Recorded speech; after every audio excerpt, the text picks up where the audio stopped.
हरे कृष्णा कृष्ण कृष्ण हरे हरे हरे राम राम राम हरे हरे। ओम सर्वे भवन्तु सुखिनः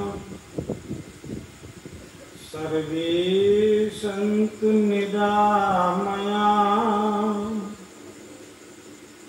सर्वे भद्राणि पश्यन्तु मा कश्चित् दुःखभाग् भवेत्। हरि ओम शांति ओम शांति ओम शांति।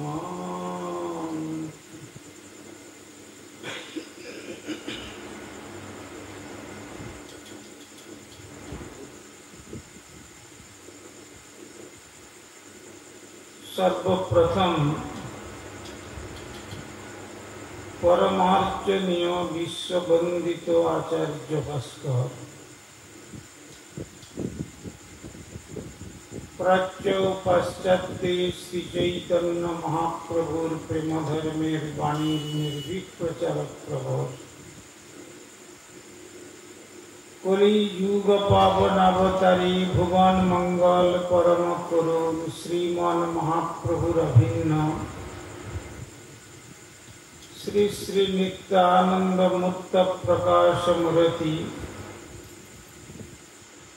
जिनि जगत गुरु जुगाचार्य श्रील प्रभुपाद भक्ति सिद्धांत सरस्वती गोस्वामी ठाकुरेर अनुकंपित जनेर अन्यतम श्रेष्ठ कृपा भाजन परमाराध्य श्री गुरुपाद पद्म ओम विष्णुपाद परिव्राजकाचार्य वर्य त्रिदंडी स्वामी श्री श्रीमद् भक्ति कुमुद संत गोस्वामी ठाकुरेर रातुर चरणे संख्यातीत साष्टांग दंडवत प्रणति जानिए तार अहैतुकी कृपा आशीर्वाद प्रार्थना।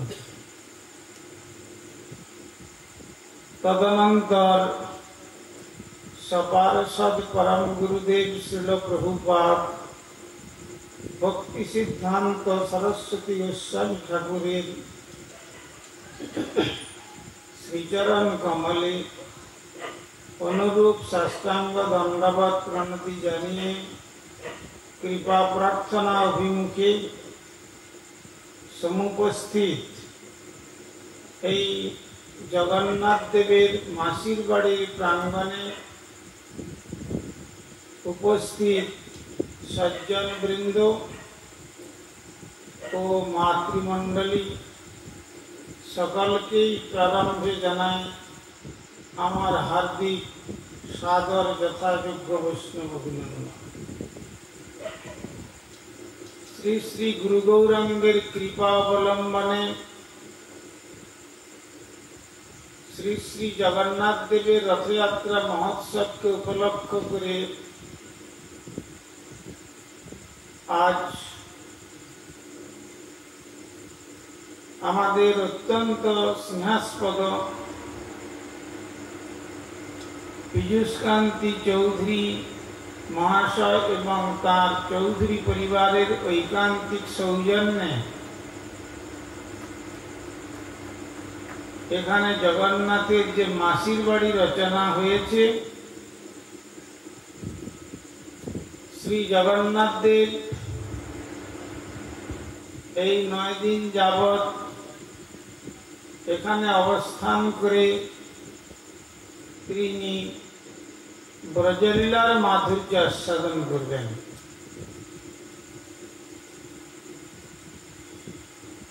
मासिर बाड़ी तात्पर्य हच्छे अभिन्न श्री वृंदावन धाम।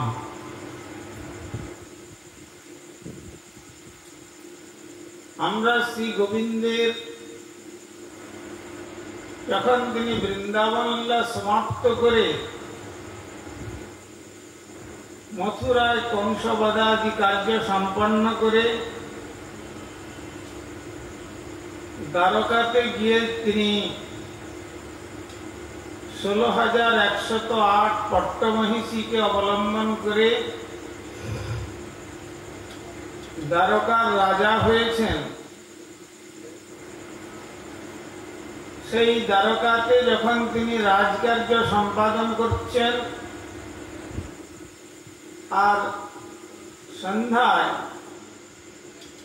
এসে সান্ধ্যকালীন ভোজন সমাপ্ত করে যখন তিনি শয়নকক্ষে যাচ্ছেন, শয়নকক্ষে গিয়ে সুবর্ণ নির্মিত এবং বহু মণিখচিত পালঙ্কের মধ্যে তিনি শায়িত হয়ে নিদ্রিত হচ্ছেন, তখন তার মহিষীগণের অন্যতম প্রধানা মহিষীদ্বয়, একজন হলেন রুক্মিণী দেবী আর অপরজন হলেন সত্যভামা দেবী। সেই রুক্মিণী এবং সত্যভামা দুই পার্শ্বে শয়ন করেছেন আর মধ্যেতে শ্রী দ্বারকাধীশ কৃষ্ণ শয়ন করেছেন।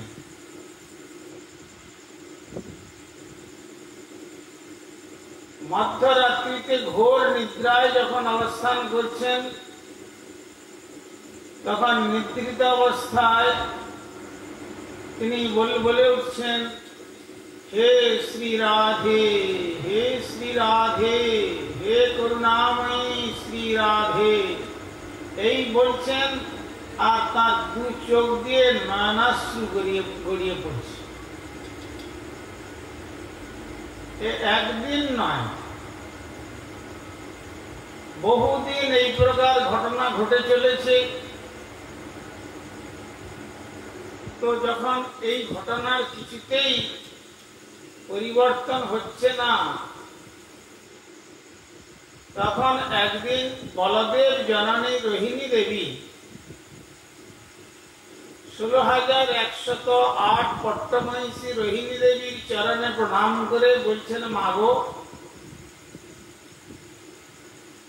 আমরা এতজন মিলে দ্বারকাধীশ কৃষ্ণের প্রাণ প্রিয় জেনে আমাদের তার সেবার জন্য জীবনকে উৎসর্গ করেছি, কিন্তু একটি বারও তো এইরকম নিদ্রিত অবস্থায় কখনো রুক্মিণী কখনো সত্যভামা এই বলে তো কোনো শব্দ আমরা শ্রবণ করতে পারি নাই। বরং যখন গাঢ় নিদ্রায় নিদ্রিত, তখন তিনি হে রাধে, হে করুণাময়ী, তুমি আমায় কৃপা করো, এই বলে বলতে থাকেন ভাবাবেশে। নিদ্রিত অবস্থায় আর দুই চোখ দিয়ে অশ্রু গড়িয়ে যায়। আচ্ছা মা, বলুন তো তিনি কে রাধে? আমরা কিছু এর রহস্য বুঝে উঠতে পারছি না। তখন রোহিণী দেবী বলছেন, দেখো, সেই কথা যদি তোমাদের শুনতে হয়, তাহলে সেই শ্রবণের পরিবেশ রচনা করে যেখানে আমি সেই বৃষভানুনন্দিনী রাধা ঠাকুরানীর কথা বলবো, তার দ্বারদেশে একজন দাঁড়িয়ে থাকতে হবে। কেননা আমি যখন সেই ব্রজের সেই বৃষভানুনন্দিনীর কথা বলবো, তখন ওই কথা যদি শ্রীকৃষ্ণ এবং বলরামের কর্ণেতে গিয়ে প্রবেশ করে, তাহলে তারা রাজকার্য সম্পাদন করতে পারবেন না। তারা ভাবাবেশে রাজপ্রাসাদ পরিত্যাগ করে তখন ছুটে আসবেন, আর তখন এসে যে প্রকার বিকারগ্রস্ত হয়ে যাবেন, তখন আমাদের সমস্ত কথা বন্ধ হয়ে যাবে।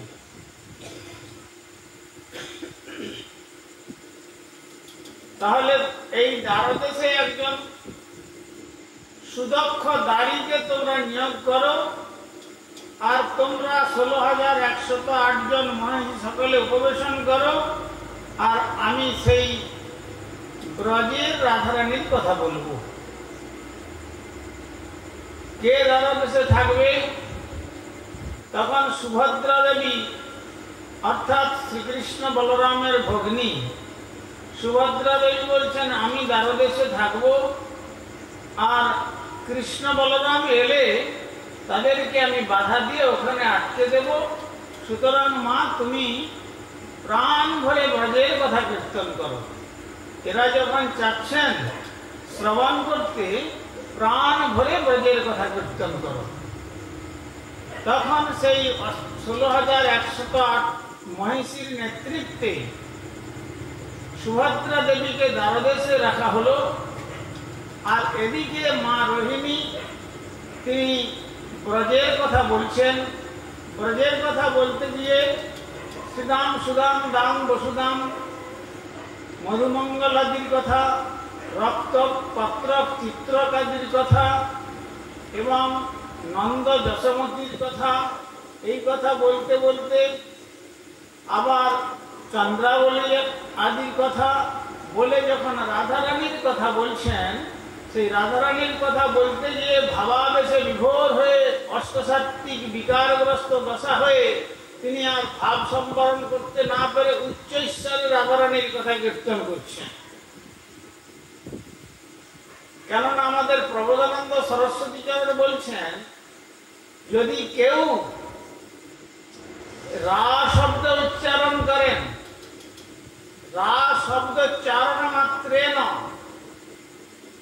এই শব্দ উচ্চারণ করার সঙ্গে সঙ্গে স্ফীত ভবতি মাধব, তখন শ্রী ভগবান গোবিন্দ তখন উৎকর্ণ হয়ে তিনি যেন মনে মনে আর নিজেকে সম্বরণ করতে পারেন না, তখন তিনি একবারে যেন দুর্বার গতিতে মনকে ঠিক করে নেন যে এর পরে নিশ্চয়ই রা শব্দ যখন উচ্চারণ হয়েছে এর পরে ধা শব্দ উচ্চারণ হবে। তার তখন কি হবে না, যিনি সেই ধা শব্দ উচ্চারণ করবেন পশ্চাৎ ধাবতী মাধব, ওই ধা শব্দ উচ্চারণ করলেই তার পিছন পিছন মাধব যাত্রা করেন, তাকে কেউ রোধ করতে পারেন না। তো সুতরাং সেই রাধারানীর কথা যখন উচ্চ ঈশ্বরে কীর্তন করছেন রোহিণী মা, তখন রাজপ্রাসাদ ছেড়ে শ্রীকৃষ্ণ এবং বলরাম তারা ভাবাবেশে ছুটে আসছেন। আর যখন ছুটে আসছেন তখন এসে দেখলেন দ্বারদেশের সুভদ্রা দাঁড়িয়ে আছেন।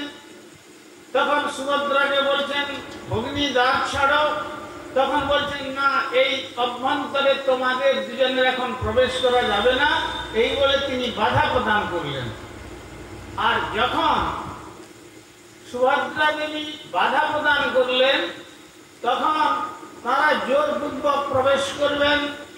রাধারানীর কথা শ্রবণ করে তারা তো ভাবাবেশে আপ্লুত হয়ে গেছেন, তখন জোর করে প্রবেশ করতে যাচ্ছেন। ওই ভাবের অঙ্গ যখন তাদের সুভদ্রার অঙ্গে স্পর্শ হলো, তখন সুভদ্রা দেবীর হস্তপদ তখন তার অঙ্গে সংকুচিত হলো, আর তার স্পর্শে শ্রীকৃষ্ণ বলরামের হাত এবং পা ওই রকম সংকুচিত হয়ে একটা কিরকম ভাব প্রকাশ হলো, যে ভাবটি হলো আজকে আপনার মাসির বাড়িতে শ্রী জগন্নাথ আর বলদেবকে দর্শন করছেন।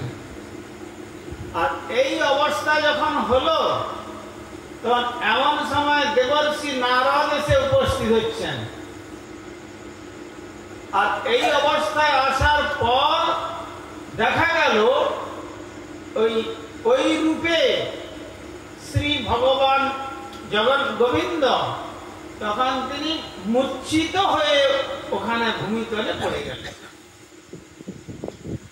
যখন ভূমিতলে পড়ে গেলেন, বলদেব কোন রকম ভাব সম্বরণ করে দাঁড়িয়ে আছেন, আর এদিকে নারদ মুনি তিনি তার বিনা মূর্ছনায় যে বিনা কীর্তন করেন প্রভুর নাম, যে কথা পদকর্তা বলেছেন, আমার নারদ মুনি বাজায় বিনা রাধিকার মন নামে,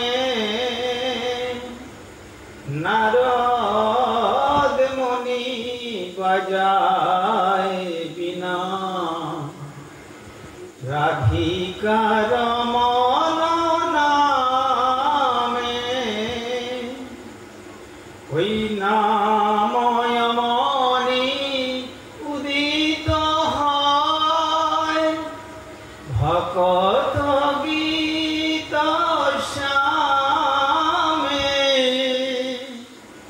নারদ মুনি বাজায় বিনা রাধিকা রমন নামে। বিনা মূর্ছনা। এমনি বিনা দেবী সরস্বতী তিনি তার মূর্ছনা দিয়ে তারপরে বাদন করেন, কিন্তু নারদ মুনির বিনাতে তার মূর্ছনার বন্ধন করতে হয় না। যেখানে যেমনটি প্রয়োজন হয় ঠিক তেমন ভাবেই সেই বিনা যন্ত্র বাজতে থাকে। তাই সেই রাধারমণের নাম কীর্তন করতে করতে যখন তিনি এসে উপস্থিত হলেন আর ওই দৃশ্য দর্শন করলেন, ওই দৃশ্য দর্শন করে তখন চিন্তা করলেন যে কি করা যাবে এখন উপায়।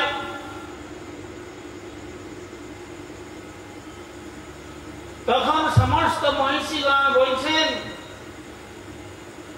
হে দেবর্ষি ঠাকুর, আপনার যখন বৈষ্ণবের আগমন যদি হয়, শুদ্ধ বৈষ্ণবের যদি আগমন হয়, তাহলে নিশ্চয়ই মঙ্গলের সন্ধান পাওয়া যায়।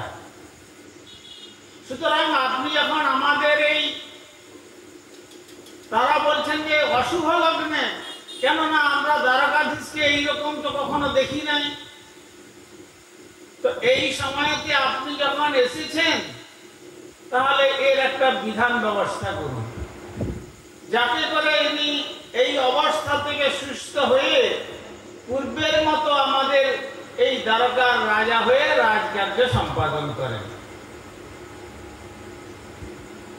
তখন নারদ মুনি বিনা যন্ত্র বাজিয়ে অনেক চেষ্টা করলেন, কিন্তু শ্রী দ্বারকাধীশ রূপী গোবিন্দের আর ওই মূর্ছার ভঙ্গ হলো না।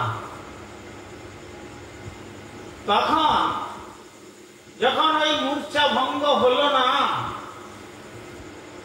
তখন দেবর্ষি নারদ পুনরায় বলছেন যে তাহলে যখন এই মূর্ছা কোনো মতেই থেকে মুক্ত করা যাচ্ছে না, তাহলে এর উপায় কি অবলম্বন করতে হবে? নারদ মুনি নিজেই চিন্তা করে উঠতে পারছেন না। তখন তিনি সেই জগন্নাথ রূপ যে হয়েছেন, সেই জগন্নাথ রূপী গোবিন্দের চরণে প্রার্থনা জানালেন, ঠাকুর তাহলে এখন আমি শুনেছি আপনার ভক্তগণের আপনার শ্রী নাম করতে করতে কখনো অশ্রু, কখনো পুরক, কখনো বৈবর্ণ আদি অষ্টসাত্ত্বিক বিকারগ্রস্ত হয়, কিন্তু আপনি ভগবান, আপনার যে ভক্তের কথা শ্রবণ করতে করতে এইরকম বিকারগ্রস্ত হয়, এ কথা তো কখনো শুনি নাই বা দর্শন করি নাই। কিন্তু আজ সেই ব্রজের রাধা ঠাকুরানীর কথা এখানে কীর্তন হচ্ছিল, ওই কীর্তন শ্রবণ করতে করতে আপনার এই দশা প্রাপ্ত হলো। তো আপনি যে ভক্তের কথা শ্রবণ করতে করতে অষ্টসাত্ত্বিক বিকারগ্রস্ত হয়ে যান, এই দৃশ্য কি কখনো মর্ত্যের মানব দর্শন করতে পারবে? এই বলে তিনি জগন্নাথের চরণে প্রার্থনা জানালেন। তখন তিনি জগন্নাথ রূপে, তখন একটা দৈববাণীর মতো শব্দ ভেসে আসলো। তখন বললেন, আমার এই রূপ শঙ্খক্ষেত্র অর্থাৎ পুরুষোত্তম ধামে জগন্নাথ ক্ষেত্রেই আমার এই রূপ 4 যুগ ধরে বিরাজমান। যে আমি ভক্তের ভাবেতে আমার অঙ্গ এই প্রকার বিকারগ্রস্ত হয়ে বিগলিত হয়ে যায়, তো সেই শঙ্খক্ষেত্রেতে আমার এই রূপ মর্ত্যের মানবের জন্য প্রকাশ হবে। তো তাহলে এখন তাহলে এই রূপে কি করে এর সমাধান করা যাবে? সেখানে কোন কোন রসিকগণ বলছেন, কখনো কখনো নারদ গোস্বামীর বিনা যন্ত্রেতে তার নাম শ্রবণ করে কখনো তিনি একটু ওঠার মতো চেষ্টা করছেন, আবার ভূমিতলে পড়ে যেন মূর্ছিতদশা, যেন দেহের থেকে প্রাণ চলে গেছে, এইরকম অবস্থা হচ্ছে। তখন সেই ব্রজের কথা বাদ দিয়ে 1108 মহর্ষিগণ সকলে তাকে বেষ্টন করে যত্ন করছেন, সেবা করছেন, যাতে করে তিনি সুস্থ হন। কোন মতেই যখন সুস্থ হচ্ছেন না, তখন দাদা বলদেব উদ্ধবকে বলছেন যে, উদ্ধব এক কাজ করো, যখন ব্রজের কথা শ্রবণ করতে করতে শ্রী গোবিন্দের এই দশা হলো, তো তুমি একবার ব্রজে যাও, ব্রজে গিয়ে সেই ব্রজবাসীদেরকে সেই সন্দেশ প্রদান করো যে তোমরা আর এইভাবে তার নামেতে বিরহেতে আক্রান্ত হয়েও না, তোমাদের বিরহ ব্যথার কথা শ্রবণ করে শ্রী গোবিন্দের এই অবস্থা প্রাপ্ত হয়েছে। তখন উদ্ধব বললেন যে আমাকে বলে কিছু লাভ হবে না, আমি যে গিয়ে বলবো বৃন্দাবনে যে তোমরা আর গোবিন্দের বিরহে বিরহান্বিত হয়েও না, এইভাবে 100 বৎসর তোমরা যে বিরহে গোবিন্দের বিরহে উনুনেতে ইন্ধন প্রদান করো না, রন্ধন কার্য বন্ধ করেছ, নিদ্রা সুখ পরিত্যাগ করেছ, আহার আদি সমস্ত বর্জন করেছ, আর এইভাবে এই অবস্থাতে আমি যদি গিয়ে বলি, কিন্তু এর আগে আমাকে কৃষ্ণ পাঠিয়েছিলেন মথুরা থেকে, গচ্ছোদ্ধব ব্রজং ভদ্রে মত সন্দেশ বিমোচয়, আমার সন্দেশ গিয়ে ব্রজবাসীগণের কাছে দাও। আর আমি সেখানে কয়েক মাস থেকে তাদেরকে বুঝিয়ে বলেছিলাম কোনো চিন্তা নাই, শ্রীকৃষ্ণ কংসবধ করেছেন, তারপরে তিনি বৃন্দাবনে ফিরে আসবেন, আমি তার পাঠানোর ব্যবস্থা করব। কিন্তু আমি অনেক চেষ্টা করেছিলাম, কিন্তু যখনই বলি কৃষ্ণ তুমি যাবে না বৃন্দাবনে, আর কৃষ্ণ কোনো কথা বলেন না, এইভাবে বলতে চলে গেল। তখন পদকর্তা বলছেন যে ব্রজের সংবাদ যখন ফিরে এনে দিচ্ছেন, তখন পদকর্তা বলছেন, ও গো ব্রজের কুশল কব কি গো নবভূপতি, তোমার মা যশোদা পিতা নন্দ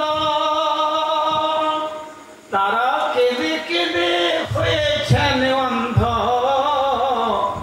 বলে দেখা দে রে প্রাণ গোবিন্দ, বলে কাঁদছেন মাতা যশোমতি, ব্রজের কুশল কব কি গো নবভূপতি। তোমার মা যশোমতি আর পিতা নন্দ তারা হা কৃষ্ণ হা কৃষ্ণ হা গোপাল বলে কেঁদে কেঁদে তারা অন্ধ প্রায় হয়ে গেছেন। তাদের মনের শুধু একটাই বাসনা, গোপাল একবার ফিরে আয়, ফিরে এসে আমাদের দর্শন দে, এই বলে তারা কেঁদে কেঁদে অন্ধ প্রায়। আর ব্রজের কোকিল কাঁদে গাছের ডালে, আবার ভ্রমর কাঁদে শত দলে,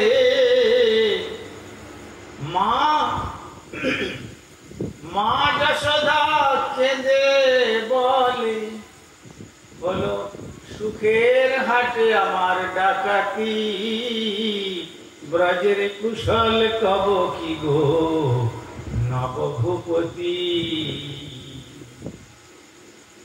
ব্রজের কোকিলের যে কুহুরব, যে মধুর কণ্ঠস্বর, সে ধ্বনি কোকিল বন্ধ করে দিয়েছে।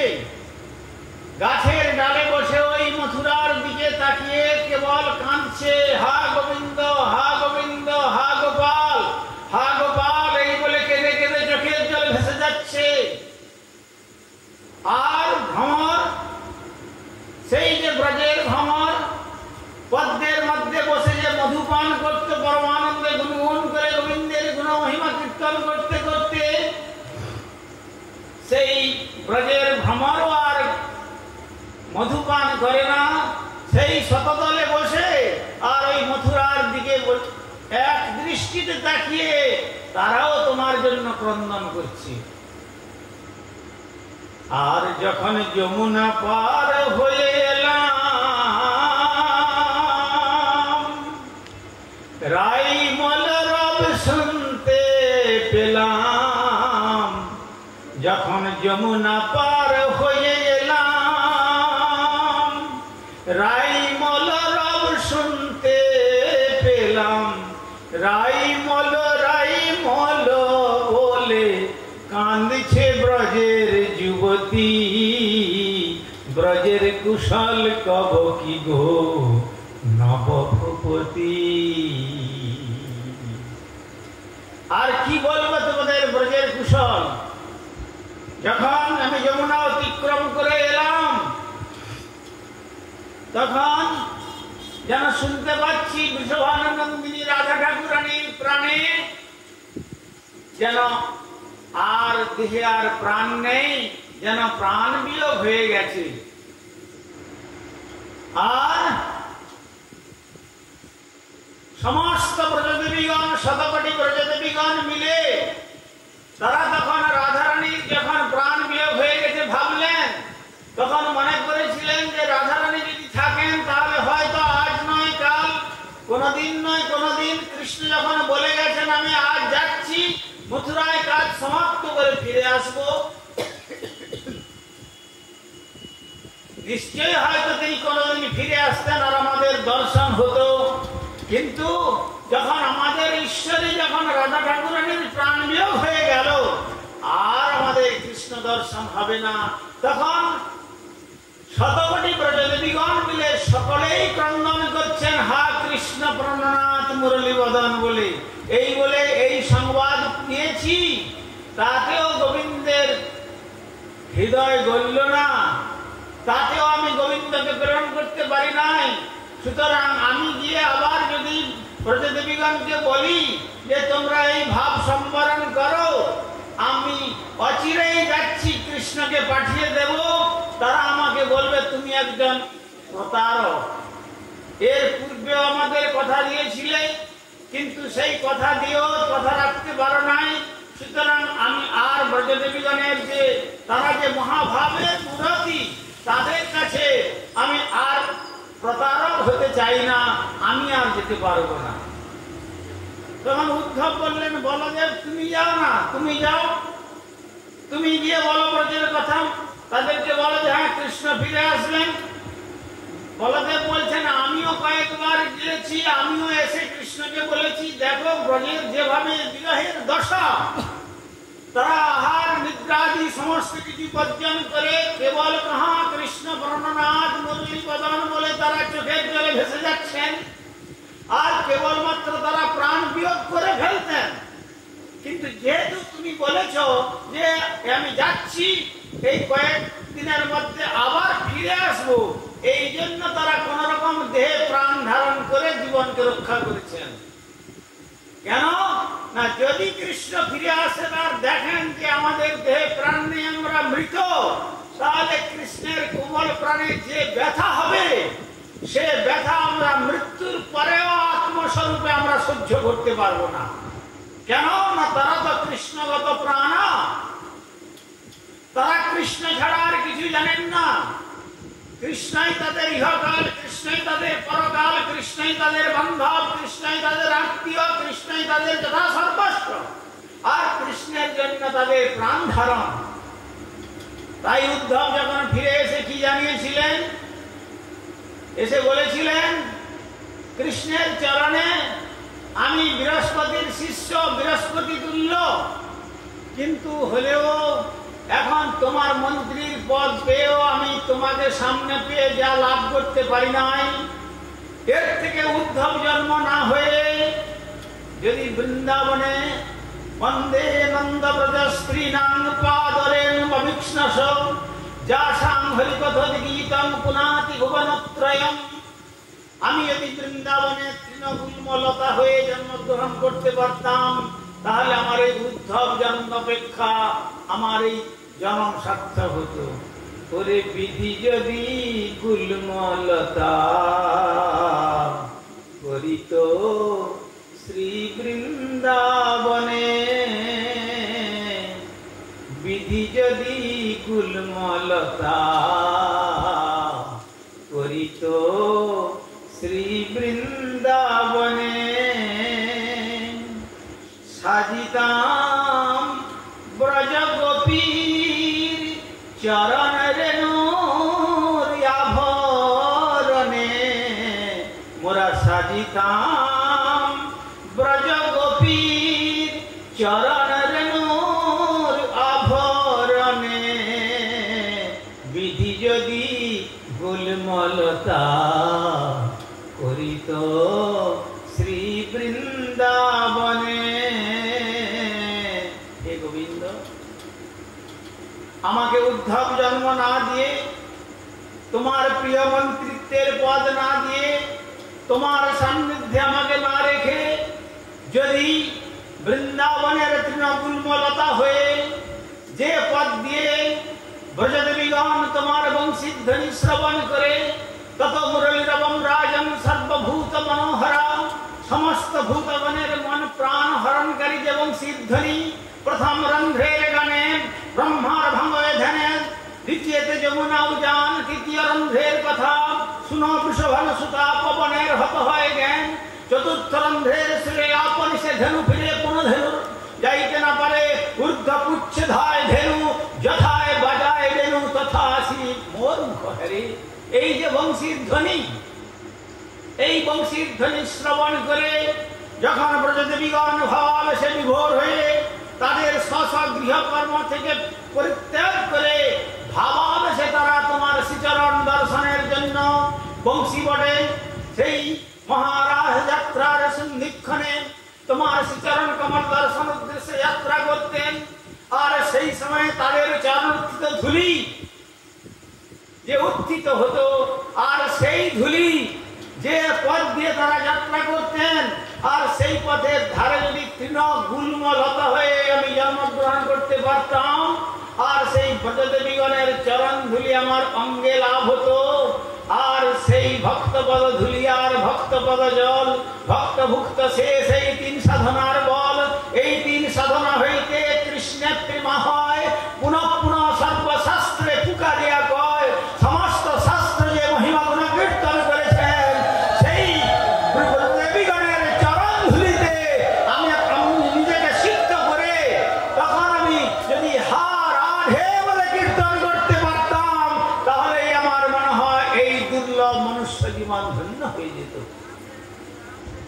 এই বলে যখন উদ্ধবের মতো ব্যক্তিত্ব এই প্রার্থনা করছেন, কিন্তু তা সত্ত্বেও শ্রীধাম বৃন্দাবনে যখন তিনি জানিয়েছিলেন সকলে যেন একবারে প্রাণহীন দেহের মতো স্থানুর মতো দাঁড়িয়ে আছেন, অপলক নেত্রে মথুরার দিকে তাকিয়ে, আর চোখ দিয়ে অশ্রু অনর্গল ঝরে পড়ছে, গণ্ডদেশ প্লাবিত করে যাচ্ছে। আর সেই রথ যখন এসে পৌঁছলো কোথায়, সেই নন্দ ভবনের দ্বারদেশে, তখন কর্মচারিণী যারা তারা বলছেন, মাগো আর কোনো চিন্তা নাই, আর কেঁদো না, গোপাল এসছেন। কেননা গোপাল নিজে হাতে নিজের পিতদেহ পরিবেশন, পিত বস্ত্র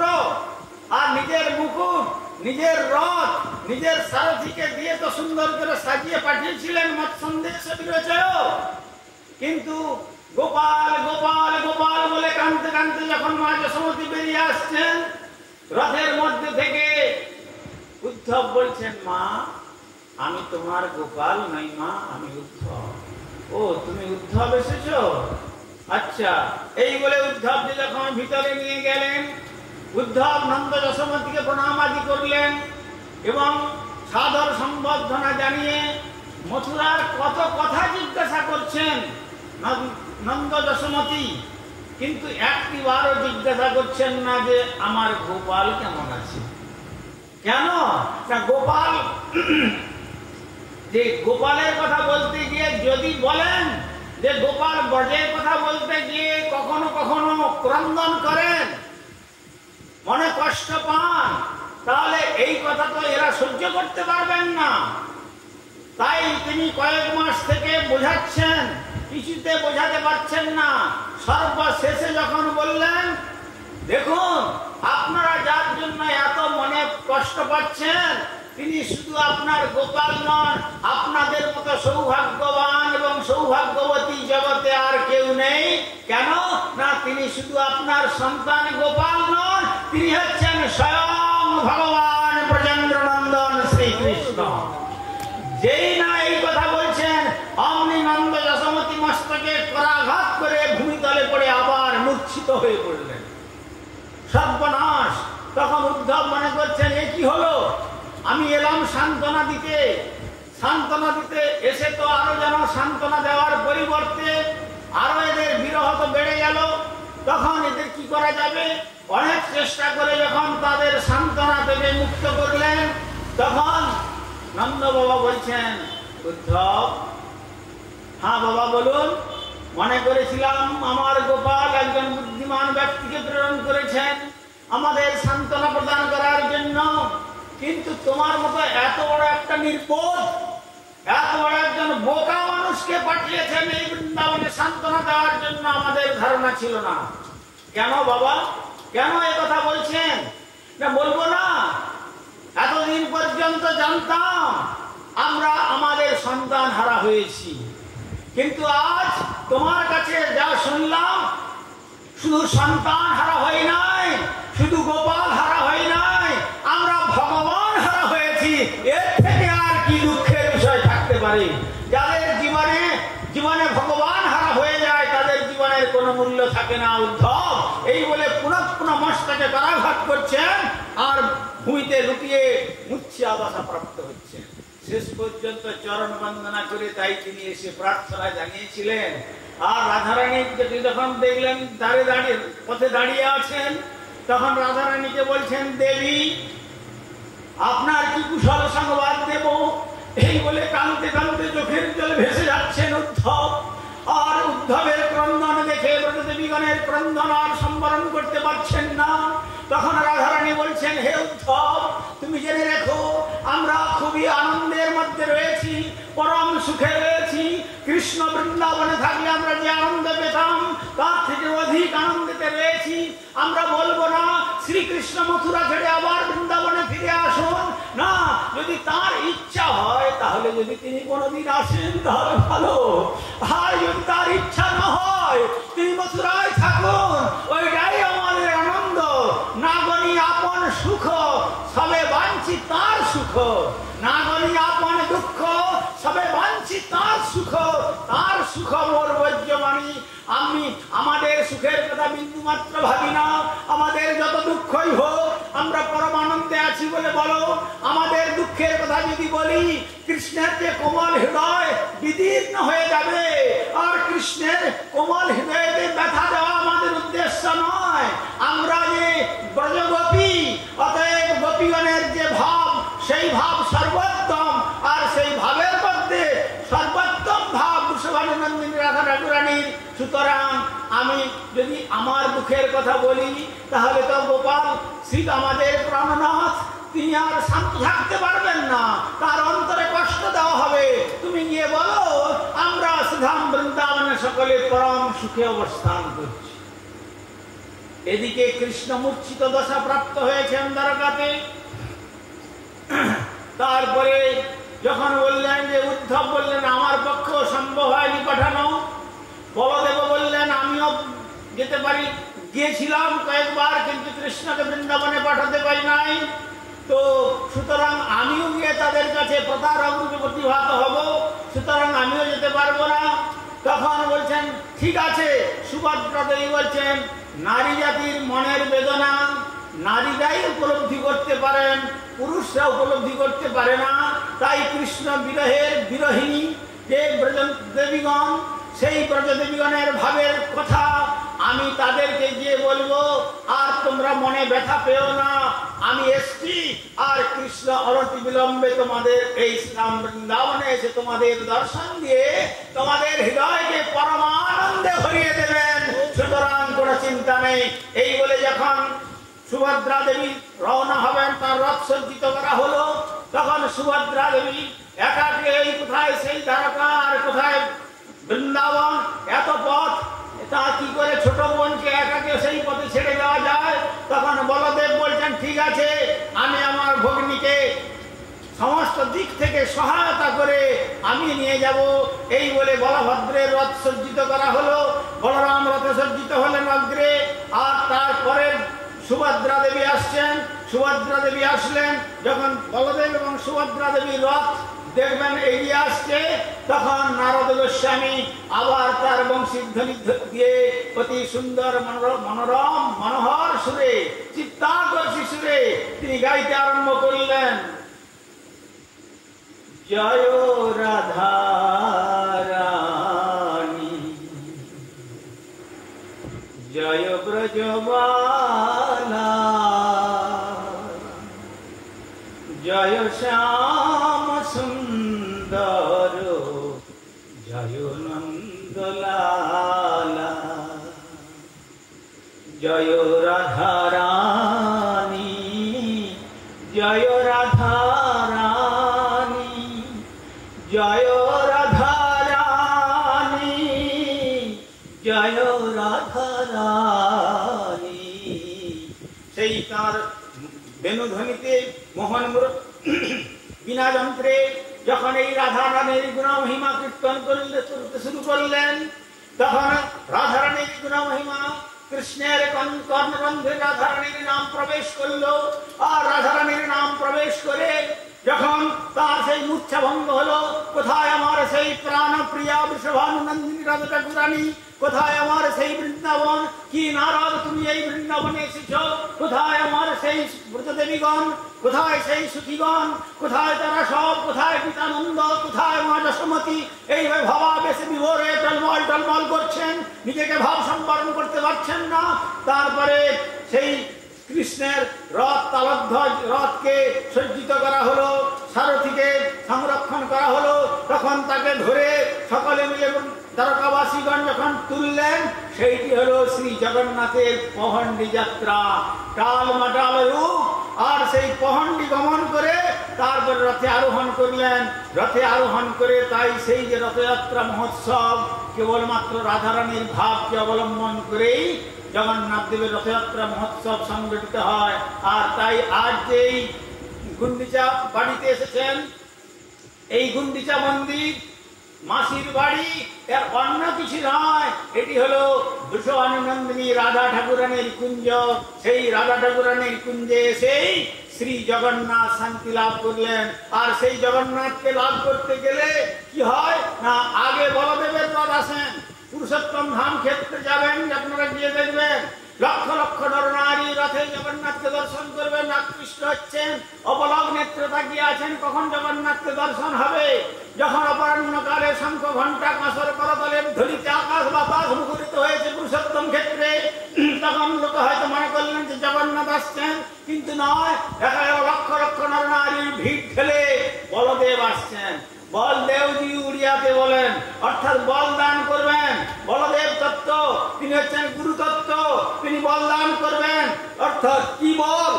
কৃষ্ণ তারে দেন চিৎ শক্তির বল, মায়া আকর্ষণ ছাড়ে হইয়া দুর্বল। মায়াকে দুর্বল করবার মতো এমন ক্ষমতা প্রদান করতে পারেন যে বলদেব রূপী গুরু তত্ত্বের করুণা। আর যে বলদেবের কৃপা যখন ভাজন ব্যক্তি হন, সে যদি কোনো ব্যক্তি বলদেবের কৃপা ভাজন হওয়ার যোগ্য হন, তাহলে তার হৃদয়ের মধ্যে জাগরিত হন পরবর্তী রথ সুভদ্রা, অর্থাৎ উত্তম কল্যাণদায়িনী, অর্থাৎ শ্রী ভক্তি দেবী। আর ভক্তি দেবী যখন হৃদয়ে আবির্ভূত হন, তখন সেই ভক্তির আবির্ভূত হলে পর আর শ্রী ভগবান জগন্নাথ রূপী গোবিন্দ আর থাকতে পারেন না। পরের রথে শ্রী জগন্নাথ রূপে রথে আরোহণ করে তিনি শুভ বৃন্দাবন যাত্রা করেন। সেইটাই হলো শ্রী শ্রী জগন্নাথ দেবের রথযাত্রা মহোৎসব।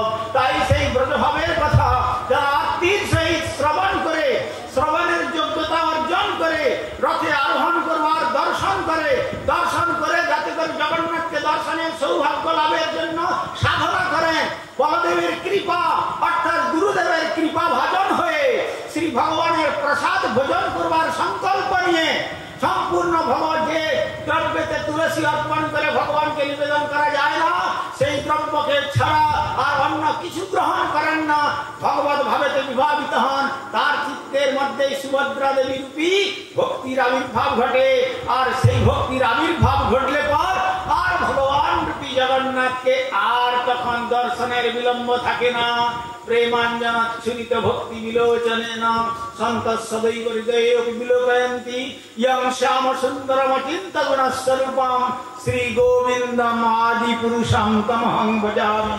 তখন সেই হৃদয়ের মধ্যে জগন্নাথ শুধু একদিনের জন্য নয়, যতদিন দেহে আছে প্রাণ, ইন্দ্রিয় আছে শক্তি, ততদিন পর্যন্ত জগন্নাথকে সাধক তার হৃদয় মন্দিরে দর্শন করে অন্তিম লগ্নে ইহলোক ছাড়িয়ে পরলোক ছাড়িয়ে প্রকৃতির পরপরে গোলক বৃন্দাবনে জয় জগন্নাথ ধ্বনি দিতে দিতে গোলক বৃন্দাবন যাত্রা করে আমাদের এই দুর্লভ মনুষ্য জীবন ধন্য হয়ে যায়। বাঞ্ছা কল্পতরুভ্যস্য কৃপা সিন্ধুভ্যেব চ পতিতানাং পাবনেভ্যো বৈষ্ণবেভ্যো নমো নমঃ। জয় জয় জগন্নাথ মহাপ্রভু কি।